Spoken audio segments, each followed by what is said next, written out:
In 2003, I was mountain biking in February, actually late February, almost March, with some friends of mine on a dirt two-track, which actually was an ice two-track.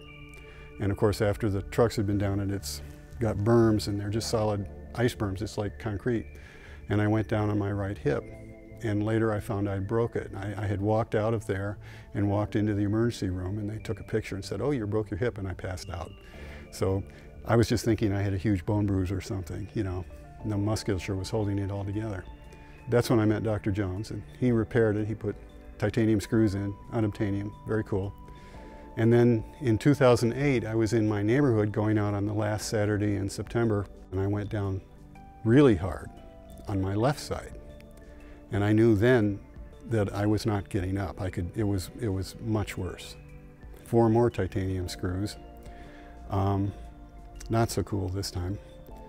And I was lying on the gurney before the surgery, and I said, I want a bone scan, because this should not be happening.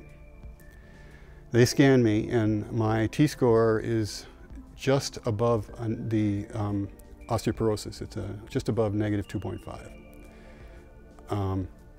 And so I then got permission to do a injectable drug, and you inject yourself once a day. It's no biggie. The interesting thing was I was in the class for to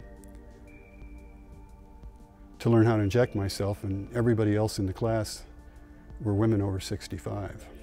1 out of every 4 men over 50 and 2 out of every 4 women have osteoporosis, and they don't know it.